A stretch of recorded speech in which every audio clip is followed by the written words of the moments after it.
Hello traders, today is Sunday, November 3rd, 2024. I'm gonna go over 13 different stocks. Yes, 13 list. Well, keep in mind this is not financial advice. Please make sure to do your own research before you decide to risk your money in any type of investments. This content is for educational purposes. Now let's start with Apple. Apple is, well, I'm on a firm right here, my bad. Apple is looking a little bit weak. I do believe that if this trend continues, we have to wait for this support level at 215 or 216 to see if it actually holds or not. If it doesn't hold, definitely things are going to get ugly. You're probably going to go towards all the way down towards 208, 207. But we'll see what happens in this area right here. I might actually day trade Apple tomorrow if this trend continues. Let's take a look at the 5-minute because I'm just appreciating that candle a little bit. Yeah, you had a nice move towards resistance level at 225 and then completely collapsed, and then the stock just got choppy. Yeah, a little bit of an uptrend, but nothing really. And then after hours, really nobody cares. But for now, keep an eye on the fact that Apple is looking weak. In my opinion, it's looking weak. You don't have, volume here is just pretty normal, I guess. MACD and TSI are not looking good at all. They are pointing down towards a zero line. RSI is also showing a little bit of weakness. That TSI is also telling you that the trend towards the downside is catching strength. So keep that in mind. For now, I do believe that if we don't bounce back, which I see very unlikely, towards 225, 216 is in the horizon, and it might come pretty quickly. That's what I have for Apple. And now let's move on to AFRM. And AFRM is looking pretty decent as far as what I was anticipating.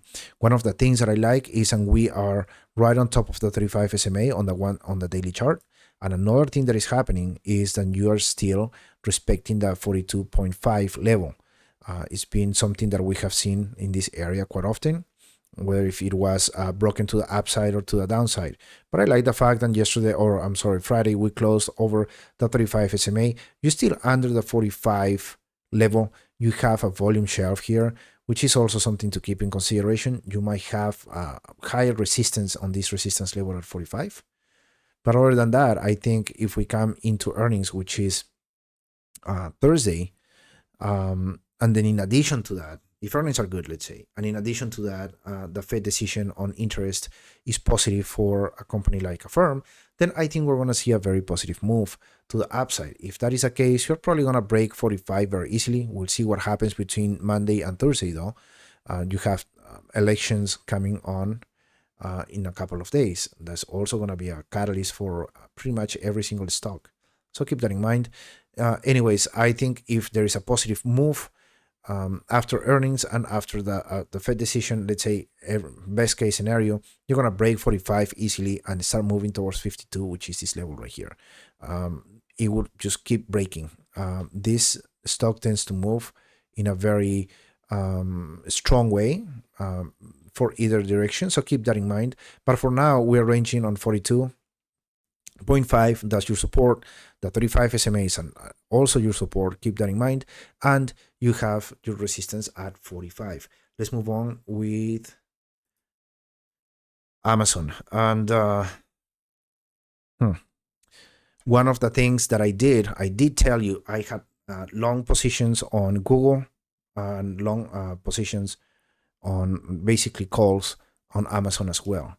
So this is what I did. I did get a while ago, this was when we were bouncing, I think, one on this area right here. I did buy Amazon calls and coming into earnings. My calls were expiring on January 17th. The same with Google. It was the same play. And I decided to keep them over or after earnings. Right when we got to earnings, I did sell. This was even faster than my sell on Google. I'm on the 1 minute. I saw this candle right here. Let me show you this. And I sold on this second candle. Let me zoom this in again. The reason why I sold at the second candle is because there was no momentum coming into breaking this support level, this resistance level. which is 200. Well, this level also is a pretty stubborn level. Some people are calling it the Jeff Bezos resistance level. And you also have a pretty strong volume shelf. Well, this is a 1 minute, so take that with a grain of salt. But anyways, right on this candle, I sold my entire position. I did something very similar in Google. I will mention Google later, and I will tell you what I did as well after earnings. But it was basically the same move. Within the 2 or 3 first candles of Google opening after earnings, I sold my position. One thing that I forgot to mention, I did have puts on Apple right before earnings, and I bought them the day of the report. But I got, I don't know, I just didn't feel very comfortable. I did buy on Apple right on this level right here, somewhere around here. I bought calls, and I didn't like this move, and I got out. I regret it, of course I do, because this thing continued going. It went down the following day, but I left with a little bit of money because it was this 10-minute, 15-minute move. I didn't like these candles, so I probably got out on this first or second candle.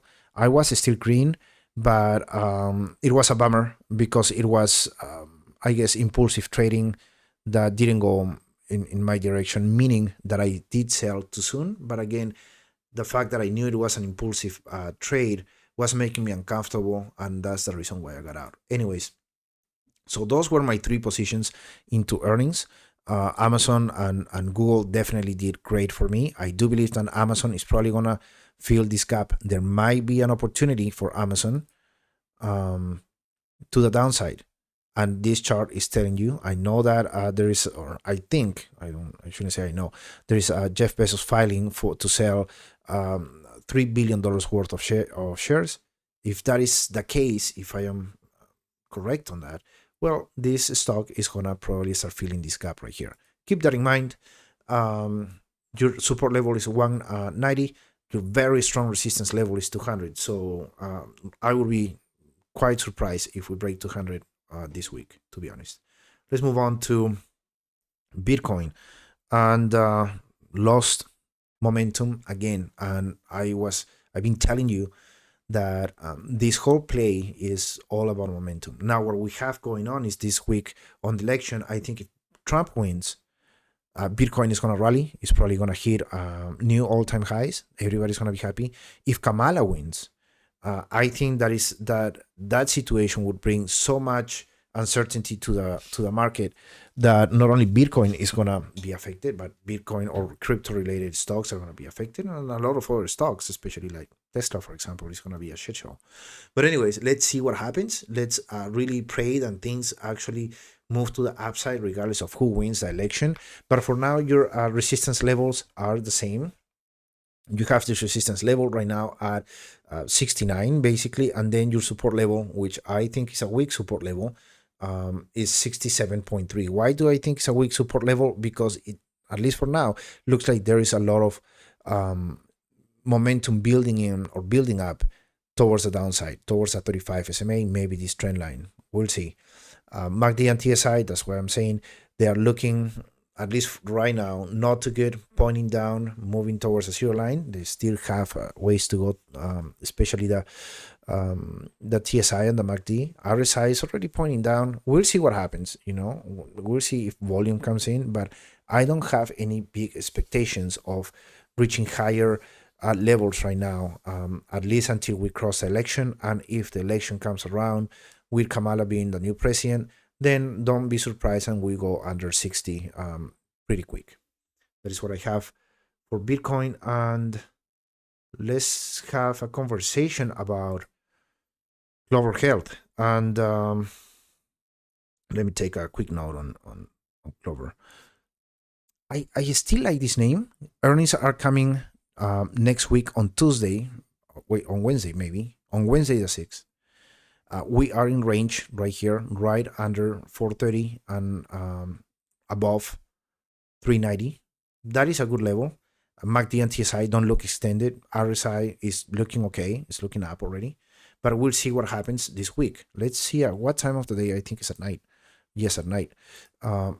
So we'll see what they come up with. I do believe this stock, as we all know, is very volatile, especially with any catalysts. So good news or bad news is gonna give you a very good, strong move. So we'll see what we get. I think if they perform better than anticipated on earnings, we're gonna move pretty fast towards 481 and maybe beyond. There's very low liquidity here, but you also have low liquidity here under 390 going towards 330, even 320. So be very mindful of how you trade this. I would personally wait and see what happens.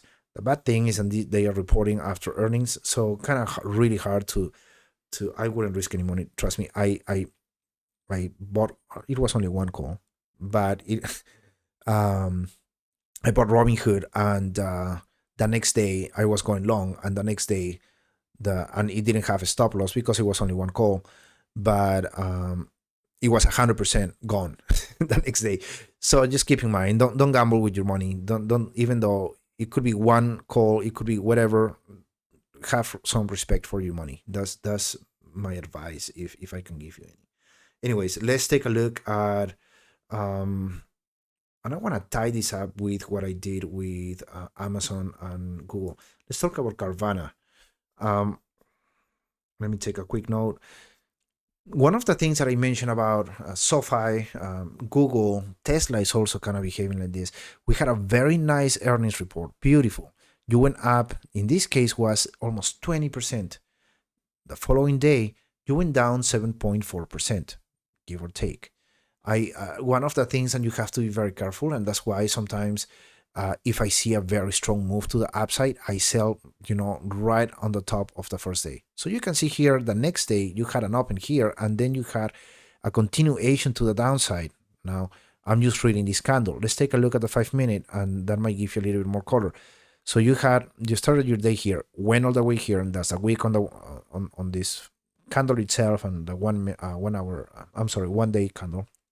Then you went down, and you continue going down and down and down. So you can really tell what happened throughout the day on just one candle right here. This is a pretty clear example. Anyways, there is not a lot of liquidity here. There is a volume gap right here that came after earnings. It was a little bit bigger. It's being filled right now. So we'll see what happens. But again, one of those risky positions right now. I wouldn't be surprised, and I'm going to put a level right here because it's pretty obvious, that we go down towards 194, 195. So keep in mind on this. MACD and TSI don't look bad. The RSI also is looking all right. I guess my point to this is the opposite reaction after this very good reaction. So you're going to have a sell-off the next day. People are going to take, just like I did with Amazon and Google, people are gonna secure some money, take profits, and then you're gonna see this kind of situation. We'll see what we get tomorrow or in the following days. I would say the following days. Tomorrow is gonna be, this week is gonna be tremendous.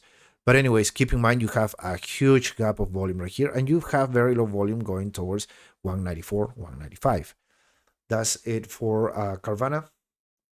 Let's take a look. I don't remember mentioning this stock before in any of my videos, but I like the setup, and this is a Datadog, and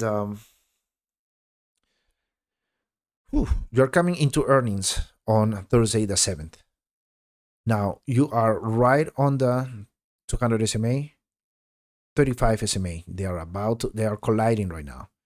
Now you have this level right here that I'm taking from this point. It's probably older than this if we actually continue going back. But anyways, you have this double top, you have your neckline right here, and you are going to break support at 121. And these two indicators, these two SMAs, 35 SMA and 200 SMA, right when you break the neckline. Keep that in mind. If that is the case, if you break this, this support level, that you have three things telling you that this support level is pretty strong, at least for now.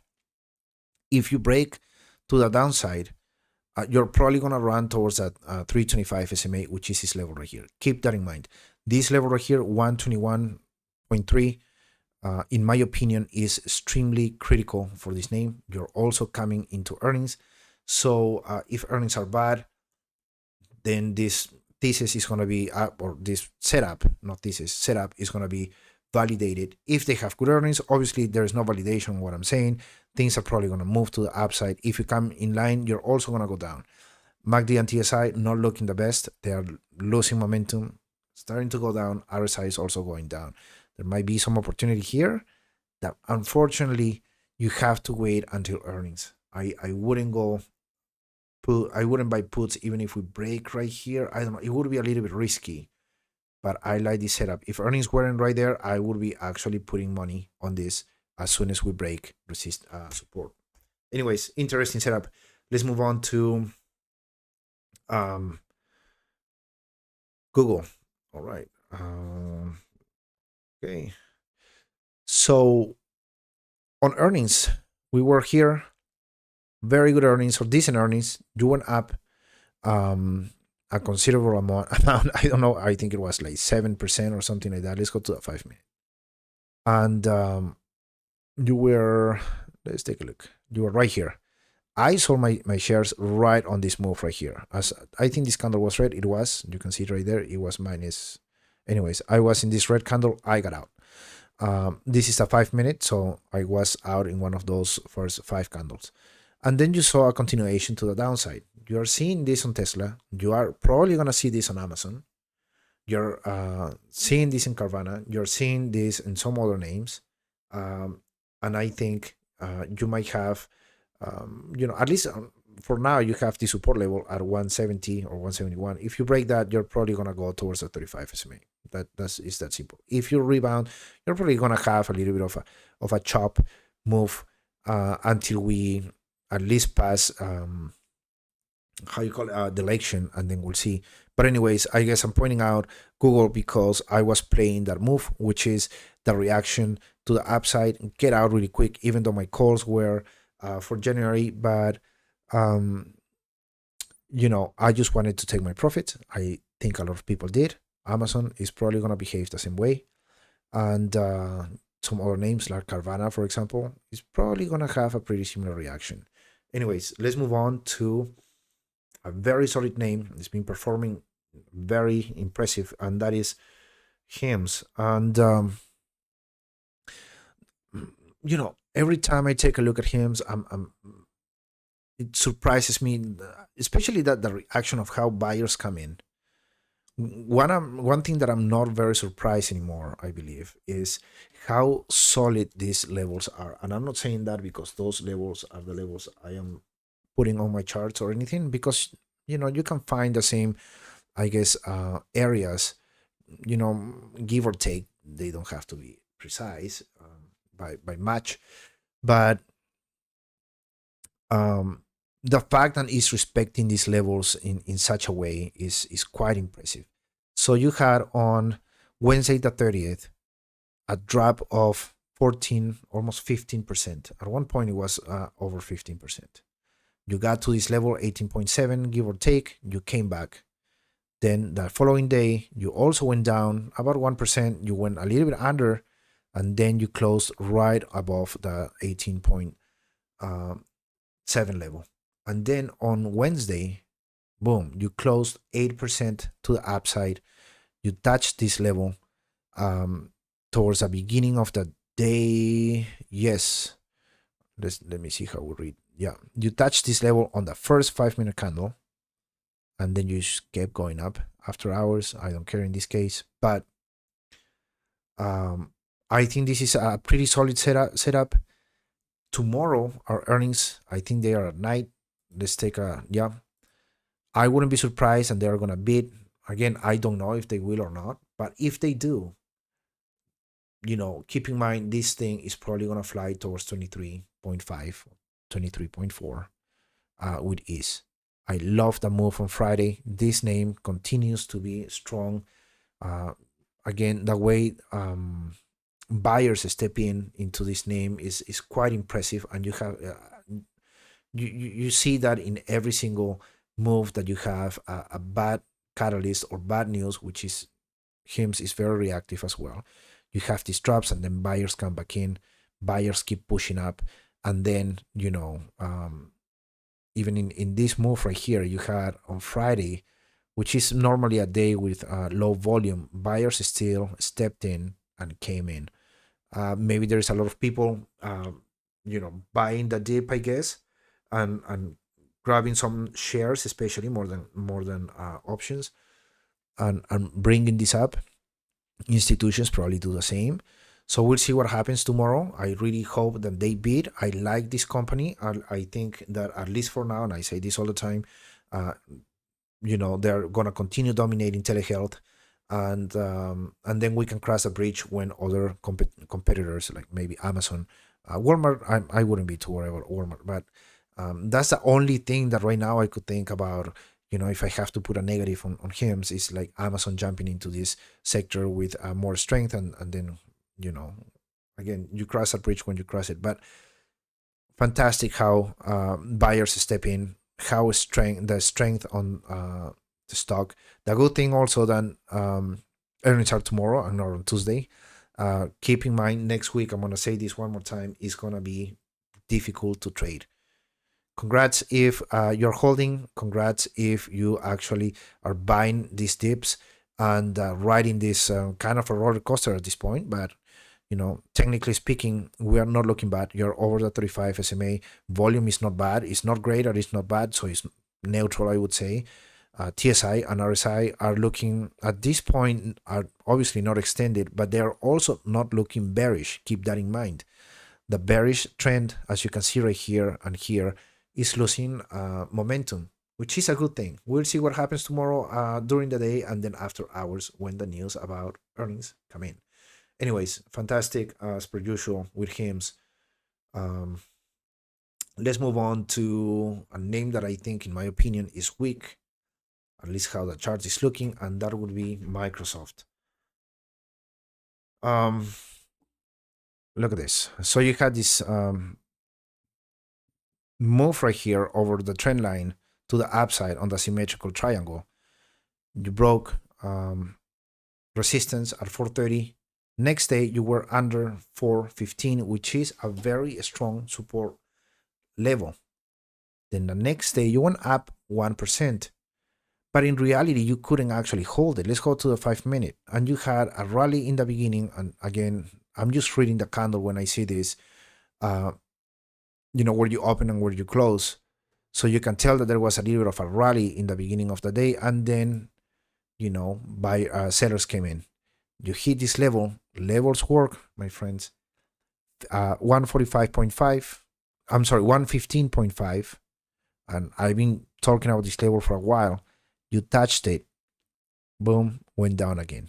Anyways, I strongly suggest, if you trade, to find support and resistance levels, supply and demand levels, however you want to call them, because they really work. So you have this under 415. This is still looking weak. You have to break 415 and start bringing momentum. And this week is probably not the best week for it.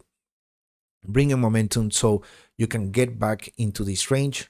I think this trade for now is a little bit difficult. You really have to break 415 and get over this volume shelf right here. That might be challenging.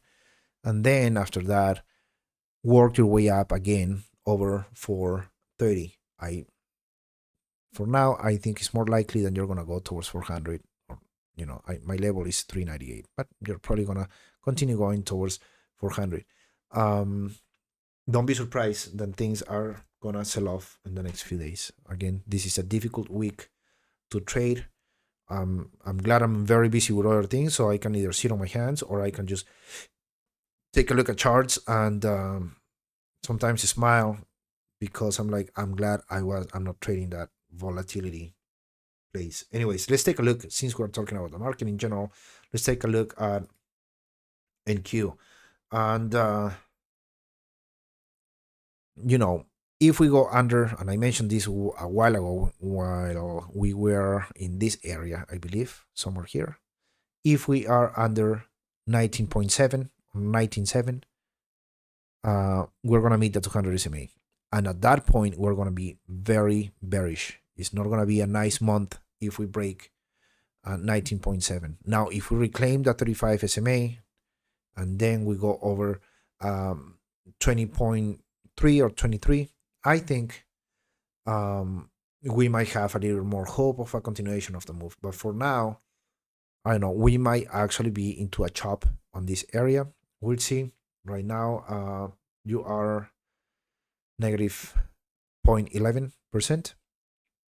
Anyways, I do think that considering all the catalysts coming this week, it is going to be a little bit choppy. It is going to be risky. I personally, I only have one open position other than the one that was completely killed and I couldn't do anything, was